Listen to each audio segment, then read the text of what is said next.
نحمده ونصلي على رسوله الكريم اما بعد فاعوذ بالله من الشيطان الرجيم بسم الله الرحمن الرحيم رب اشرح لي صدري ويسر لي امري واحلل عقدة من لساني يفقهوا قولي۔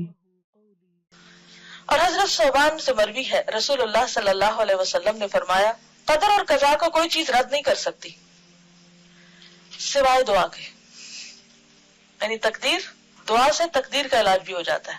اور کوئی چیز عمر کو نہیں بڑھا سکتی سوائے نیکی کے، نیکی سے عمر بڑھتی ہے دو طرح، ایک تو سال اور مہینے بڑھ سکتے ہیں، اور دوسرے وقت میں برکت، کم عمر میں بھی تھوڑے وقت میں بھی بہت کچھ آپ کر جاتے ہیں جو دوسرے لمبی لمبی زندگی پا کے بھی نہیں کر پاتے، کیونکہ ایک نیکی دوسری نیکی کا دروازہ کھولتی جاتی ہے۔ آدمی گناہوں کی وجہ سے رزق اور روزی سے محروم ہو جاتا ہے، اور رزق اور روزی میں اضافے کا نسخہ کیا ہے؟ کون سی دعا ہے خاص طور پر؟ استغفار۔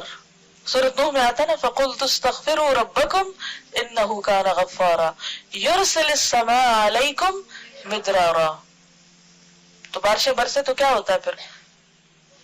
خوب رزق میں اضافہ ہوتا ہے، زیادہ چیزیں اگتی ہیں، زیادہ رسیلی ہوتی ہیں، زیادہ فائدہ مند ہوتی ہیں۔ تو یہ کس کی برکت سے ہوتا ہے؟ استغفار۔ کس نے کہا یہ؟ اللہ تعالیٰ نے۔ وَيُمْدِدْكُمْ بِأَمْوَالٍ وَبَنِينَ۔ استغفار کے اور کیا فائدے؟ مال اور بیٹے۔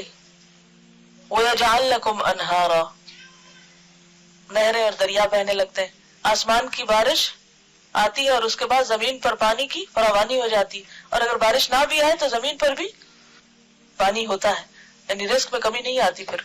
تو يَجْعَلْ لَكُمْ أَنْهَارًا، تمہارے لیے نہریں بن جائیں گی، لیکن ضروری ہے کہ کیا کرتے رہیں ہم؟ استغفار، استغفار نہیں، استغفار۔ اب استغفر اللہ نہیں پڑھنا، استغفر اللہ پڑھتے ہیں، نام اس کا استغفار ہے۔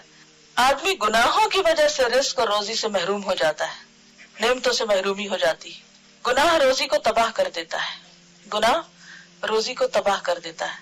لیکن ہم میں سے کتنے ہیں جو اعتراف کریں کہ ہم گناہ گار ہیں؟ لوگوں کے سامنے دہراتے رہتے ہیں، اللہ کے سامنے کم ہی اعتراف کرتے ہیں۔ تو سچے دل سے استغفار کیجئے۔ جزاکم اللہ خیرا۔ سبحانک اللہم و بحمدک، نشہد ان لا الہ الا انت، نستغفرک و نتوب الیک۔ السلام علیکم و رحمۃ اللہ وبرکاتہ۔